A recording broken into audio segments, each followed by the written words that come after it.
One Piece Film Red has released, and along with it, a special volume called Volume 4 Billion. And within this volume is some major canon information about Shanks and his story and the red hair pirates. And we're going to be breaking that down today in this video, so a quick spoiler warning for those of you that don't want to find out anything about this special volume, but I will say I'm not spoiling anything in regards to the plot of Film Red. Instead, we're going to be talking about Shanks' confirmed origins, what hints it gives about God Valley, and also the monstrous power of the red hair pirates. Before we get to that though, make sure you subscribe and join our King Pirates crew so you don't miss any future videos. With that being said, let's kick off this discussion with Shanks, the man of the hour that just recently pulled up to Wano to do some Film Red promotion. And in regards to Shanks, we got a lot of information starting with his origins. Because in Volume 4 Billion, we find out that Shanks was actually discovered by the Roger Pirates in a treasure chest at God Valley when he was just 1 year old. So with that information, we pretty much mostly know Shanks' background and how he ended up on the Roger Pirates. And interestingly enough, Shanks' origins were actually hinted at in the actual story. Because back in this scene when Roger was holding Momonosuke, he hinted that this was not the first time that he had a baby on board. Just a perfect subtle foreshadowing there by Oda. But of course, the more important thing is that we finally have some information on Shanks so we could fire up the theory machines. And to add some extra fuel to those machines, it was also revealed by the Gorosei that Shanks is from the Figureland family. And honestly, with just those two pieces of information, a pretty clear consensus has formed on Shanks' origins, which is that he is a celestial dragon. Because once we found out about this information, everything kind of starts to connect and make sense. First off, we know that celestial dragons were present during the God Valley incident, so it would make sense why Shanks was there if he is a celestial dragon. Furthermore, with the Gorosei specifically focusing on Shanks' family origins, it definitely means the Figureland family is important. Another factor to consider is Shanks' bounty poster, which you can see right behind me right here. It does not have his family name in there despite the Gorosei knowing it, so most likely they're trying to hide that information. So I think with that, you could make the argument that the Gorosei are trying to hide the fact that one of the celestial dragon families has a Yonko pirate. But it is important to note that they never bothered to hide Doflamingo's family name. So there are some potential inconsistencies there, but also the Gorosei are very incompetent. But lastly, the thing that really brings everything together is Shanks' meeting with the Gorosei and how the Gorosei view him. Because for the longest time, a lot of people thought they just met with Shanks because he's very chill and not very confrontational and is very reasonable. Some people did think he was evil, while a lot of people believed that he was just a super pacifist. But in the end, it's possible that none of those theories are correct and they only met with him because he has celestial dragon connections. And honestly, that would make the most sense because no matter how nice or reasonable or how much of a pacifist he still is a Yonko pirate. Instead, if he did have celestial dragon connections, the Gorosei would probably be more willing to meet him because they really value that bloodline. On top of that, it's not impossible that Shanks still has some connections within the celestial dragons, just like Doflamingo still did. So with all that said, given this new information about Shanks' origins, I think the theory that makes the most sense is that he's a celestial dragon. So what exactly does this mean for Shanks' character and his goals?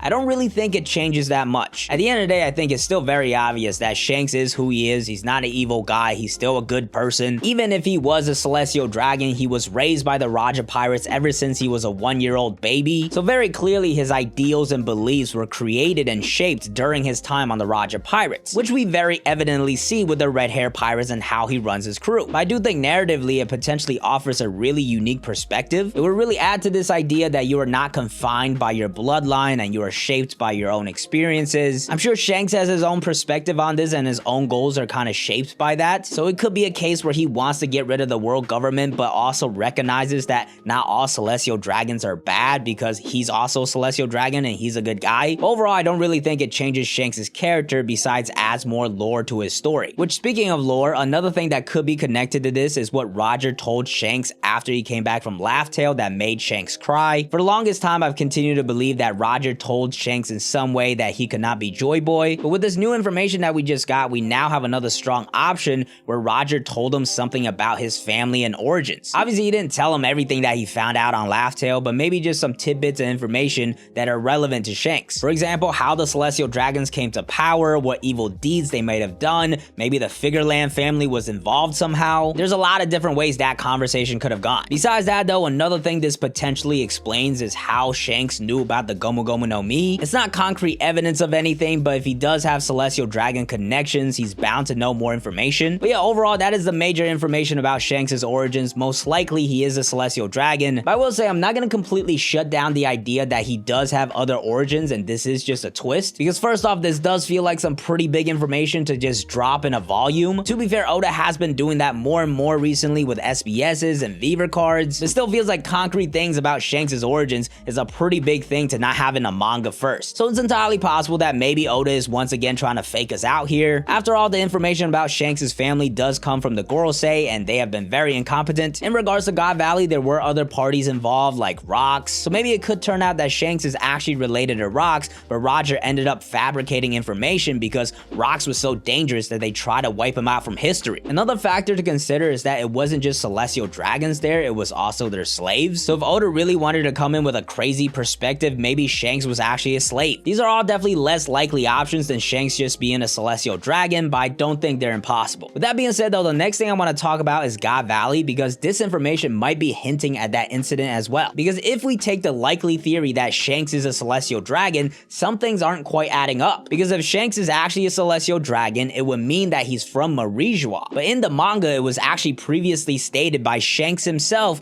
that he's from the West Blue. So clearly there's a couple things conflicting here, so this either means that Shanks is not a celestial dragon, or this would confirm the popular belief that God Valley was another settlement for the celestial dragons. And not only that, but also its location would be in the West Blue. And that's kind of mind-boggling to think about, because we've been in the Grand Line for so long, we just kind of believe that everything is on the Grand Line. But when you realistically think about it, it does kind of make sense. Like, why settle in this crazy ass ocean when you can go just chill in the West Blue? And overall, it just kind of shifts your perspective a little bit, because now I think maybe Laugh Tale is not actually in the Grand Line, because as we know, the only thing we know about its location is that the 4 road poneglyphs point to it. So that's just something to kind of think about given this new information. Getting back on topic though, as far as God Valley goes, you really have to wonder what really went down there. One theory I've always had was that they were growing devil fruits in God Valley because it's a valley. And to add to that theory, we did find out that God Valley was the place where Kaido got his mythical Zoan. But yeah, overall, the God Valley mystery continues to develop. You have to wonder, like, how were the Figureland family involved? Were they good? Were they bad? For the time being though, we're just gonna have to wait and see. With that being said, let's move on to the final topic, the red hair pirates, because we got a lot of information. We got a breakdown of pretty much all of the officers. But before we get to the officers, we do have to quickly talk about Shanks again, because we also have some additional information on him. First off, we have Shanks' bounty when he met Luffy 12 years ago, which is 1.04 billion. And I think as far as bounty goes, there's nothing surprising. We always knew how strong Shanks was. Looking back, it does feel kind of crazy that he was just chilling there in Fuchsia Village. Like, imagine someone like Jack or Katakuri just chilling in Fuchsia Village. That would be crazy.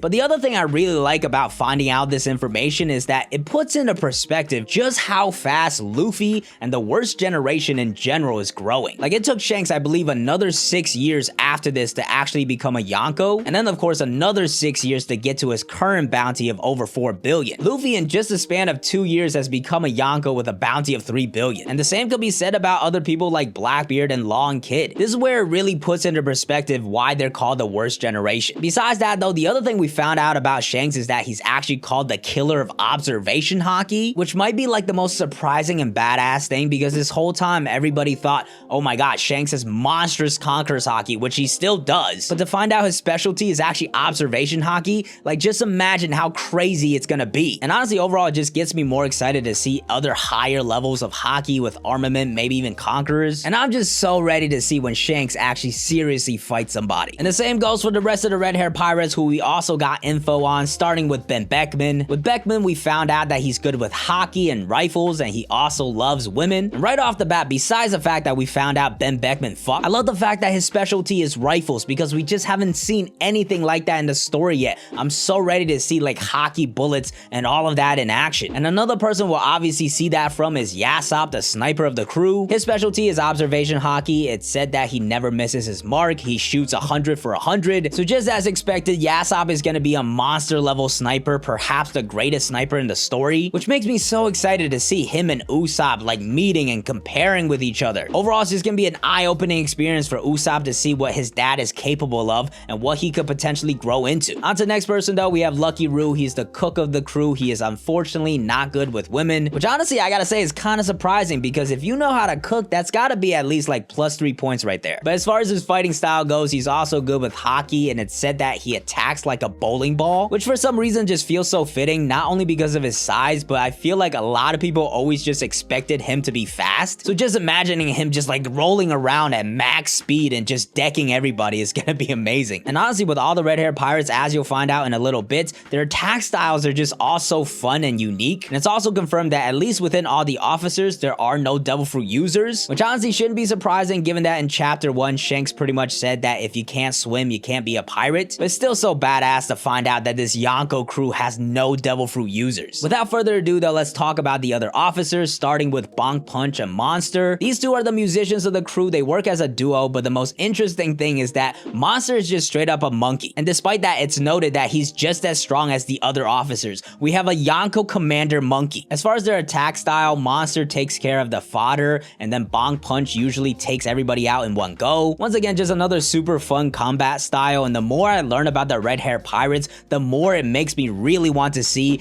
a legit serious Davy back fight. Because we also have Lime Juice, who fights with an electric stick, Hongo, who's a weapons master, Building Snake, who's an acrobatic kicker that also uses two sword style, and then Howling Gap, who literally uses his voice to cut things. Like, these are literally all combat styles we have never seen in the story. And to finish it off, even Rockstar, the newest member, uses a technique called smashing up, where he digs a hole with his sword like a drill. I don't know how you can learn all of that about the red hair pirates and not get excited about seeing them in a fight. But yeah, overall, that's the info on the red hair pirates. The last thing I will point out is that there seems to be some sort of drinking theme within the red hair pirates. Like, Beckman is a name of an alcohol, Yasop's nickname is Chaser. You also have Lime Juice, Monster, which could be an energy drink, Hongo, which could be a kombucha. So I'm not sure if like that's a bigger hint on something like One Piece being sake theory, or like that's just their vibe and they like drinking and partying. But that's gonna do it for this video. If you made it this far, you probably had a good time, so please drop a like for the YouTube algorithm, and let's play a game of rock, paper, scissors. If you lose, you have to like, subscribe, and watch the next video. Rock, paper, scissors, shoot!